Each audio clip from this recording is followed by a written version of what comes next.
Back in Recording in progress. Back in training camp, Erica spoke about kind of taking you under her wing and kind of being that mentor for you. Now that the season's played out, what's that relationship been like, and how important has she been for you kind of transitioning into the league? Yeah, obviously Ida's been somebody that's been there the entire time for us, and somebody that's been super supportive of every single person on our team, and she's come in and gave us really good minutes, and whatever her role was, she was always stepping up to the plate and doing that for us. But I think she's somebody that understands me well. Like, she's always there, whether the moment's really good or the moment's not so great. Like, you know, she's there to help me through it, or celebrate it, whatever it is, good or bad. I think that just speaks to, obviously, her time in this league. She understands how it goes, and just trying to help me through my rookie season and, you know, help me understand, you know, how the league works and what to expect or what teams are going to do. So I think it's been a fun journey for the both of us, and it honestly feels just like yesterday where we first met and we're at training camp with one another, so it's definitely been fun. Matt and Christine. Yeah, hi Caitlin. Christy said that Friday's loss hurt you guys, the players. So I was just wondering how you're feeling walking in here on another game day, and also, you know, the sense with the team as well. Yeah, I think we're definitely all excited. I felt like we all felt in our locker room after that game like that was one we could have definitely won if we just executed in areas a little bit better, or played a little bit better in certain quarters, or made some free throws, things like that. So I think it's just another really good opportunity for us. You know, this is our last regular season home game. Obviously, we hope to get back here at some point during the playoffs, but you know, don't take this for granted. Like, this is going to be really fun for our fans. It's Sunday afternoon game, so I don't think it should be hard to like get up for that for our group. Is knowing this is our last time in this building during the regular season. So I think we're fired up and ready to get a win again. Christine and Maddie. Thanks. Caitlin, two parts. At 1:15 or 1:17 left in the game, you fire that three, and you're down by 2 at that point. I'm curious if you, when you're driving home or late at night, do you ever like think about that and, you know, how the crowd would have exploded and what it would have meant? Do you spend any time kind of replaying that? For sure, I definitely replay the game in my head, and to be honest, like, you know, you go back and think about like what we could have got there, what we couldn't have got, and I thought it was a great shot, honestly, and me and Christy talked about it. That's something you live with. If you make it, every single person loves it. And honestly, I thought it was in. We got the switch. I think we said a drag or a double drag. And Asia kind of switched out, and she kind of had her hands down. So I was able to get it off, and it felt good and would have given us the lead. What killed us is the next possession on defense, we gave up a straight line drive right to the middle of the paint. And then Kelsey Plum's left open for a wide open three, and that hurt us bad. But we continued to battle, and then, you know, AB got a great look at 3-2 that, you know, rims in and out, and so I think you live with both of those. But yeah, I mean, you definitely replay. It's like, like it was right there, and like as a competitor, you definitely want that. And I think the roof probably would have definitely blown off. So hopefully we don't need heroics like that tonight. But if we do, you know, I'm definitely gonna step up to the plate and take the shot, whether it goes in or not. And just to follow up, and you kind of answered this, but do you know when it leaves your hands? You know, you said you felt that one was good, but sometimes, I mean, do you know, or are you kind of like every other spectator in the arena going, is this going to go in or not? I usually know. Sometimes you'll see me like pointing if I can tell it's a little bit off. The ones that are annoying are the ones that feel really good and then don't go in as a shooter. But at the same time, that's kind of like a positive because, you know, you feel as good, your shot feels good, the mechanics feel good. It's almost like, how is that not going in as a shooter? So, yeah, like I said, I think it was a good shot. I thought it was right there and right on line. And it would have been fun if it went in, I guess. Maddie, then we go Scott. How do you think that like Lexie's emergence, especially over the second half of the season after the break, has impacted the team, maybe even like added another layer of confidence? Yeah, I'm really proud of Lex. I thought she was very resilient. Obviously, her role has changed a lot as we've gone through the course of the year. You know, so some games she didn't get in. Some games she played a couple minutes, and now she's in a starting role, and that's really hard to do, to stay resilient, to come in and work hard every single day, to believe in yourself, to still have confidence, to have confidence in the teammates and the position that you're being put in. But to see the way she's improved, obviously I wasn't on the team last year, but just her shooting over the course of the year, even, you know, since the Olympic break, she shot the ball incredibly well.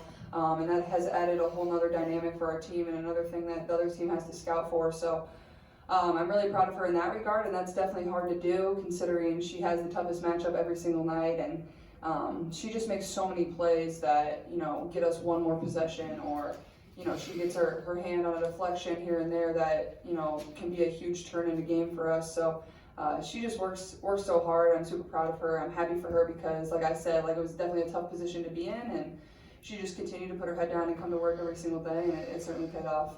We got Lou first, then we'll go Scott. And the other day, Christy was talking about how funny you were on the court in practice. Do you know what she's talking about? A, and B, got a joke for us? During that specific practice, I was funny. That's what you were saying? I don't know, like I said last time I was up here, like I feel like I just try to keep it light and fun. I don't know, I feel like my personality has definitely come out over the course of the season as I've gotten more comfortable with the people that I'm around. I don't have a joke. I don't really tell jokes like off the tip of my tongue like that. Like it's, well, in Des Moines, I feel like this is actually kind of crazy and actually super random, but when you trick or treat in Des Moines, Iowa, you have to tell a joke to earn your candy. And I guess no other place really does that in the country. So you have to tell a joke you go and knock on their door, and you have to tell a joke to get your candy. And like, I know my mom's a stickler about it. Like, if you don't tell a joke, like, you're not getting any candy. Those poor kids, they know better. So, you better have a good joke at Halloween time. And, like, whenever I tell people that, like, even when I was in Iowa City at the University of Iowa, like, they're like, what? That's so weird. But to me, like, that's very normal. I think it's weird you just knock on somebody's door in general and ask them for candy. Like, that's a little strange, but you gotta earn it somehow. So, I don't know. Like, that was always a fun part of Halloween for myself, is, like, you and your friends come up with a list of funny jokes. And my mom still to this day will like write all the jokes down on a list in her phone and send it to me and my brothers after trick or treat is over, and we get a kick out of them. So that's where I get most of my jokes. But other than that, I'm just a very sarcastic person. So yeah, very random tidbit for you guys tonight. There you go. Go last two, go Scott, then Taka if he has one there. I have to follow up on that. Do you have a go-to joke that you always use? Not really. I mean, I don't know. I would switch it up a lot. I was too worried about like beating everybody I was trick-or-treating with to the next house. I didn't really care about the joke. I was too worried about getting the full-size candy bars and like being the first to knock on the door. I know that's super surprising, but like I was in a full sweat at trick-or-treat. Like I came home, I had to go straight to the shower before I counted my candy because that's all that mattered, is that I got first. And I got first every year. The amount of candy I had, I was the first to the door, I had the best costume, I had the best joke. I just dominated trick or treat. That's just a basketball player? No, never. I had some good costumes though. I had some really good. People make fun of me for how I say costume, but whatever. What were they? Oh gosh, I think I was a clown one year. I think I was a blue M&M one year. I had a really good costume, but I'm gonna keep that one to myself. The real people know that about my trick-or-treating days, know my one really, really, really good costume. It would never surprise any of you, but I can't tell you all that. Maybe you'll come across a picture at one time.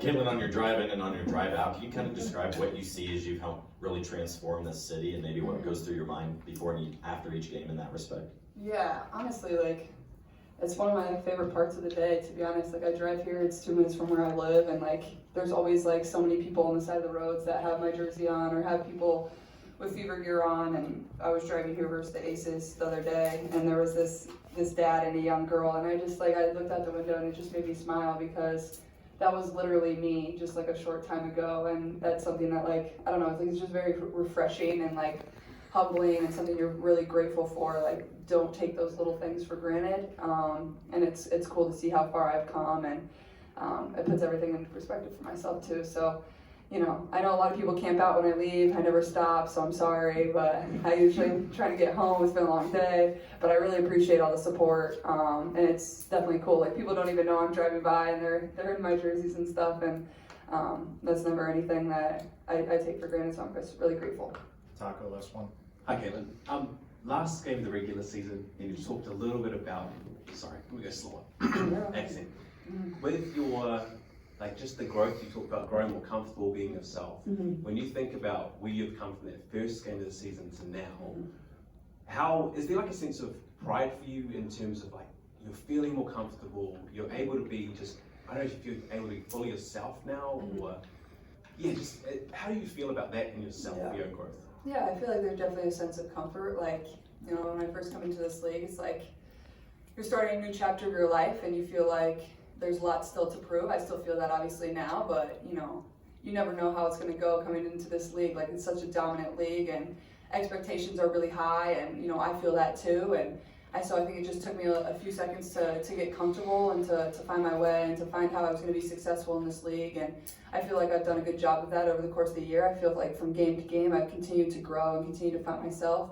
But I think that's something that has helped me the most is just the relationships that I built with my teammates too. And I think our chemistry has grown there, and we're really embracing everybody for who they are and what they bring to this team and what their role is on this team. And I think that's what makes a really good team, and that's how you appreciate every single person in your circle, whether they get off the bench, whether they're in the starting five, and that's something that I value greatly. So I think just finding, you know, comfort in that and learning in that and building my relationships with my teammates to know that, you know, they always have my best interests at heart, and same goes for me too. So I feel like from game to game, just continuing to build on that, and like I've said before, like I still feel like there's just so much room for me to improve, and that's what's exciting, especially now that we're in game 39. You know, we're already into the playoffs, but continuing to try to win and build on this and get ready for that moment. Obviously, our organization hasn't been there since 2016, so I know everybody's fired up and happy about that too.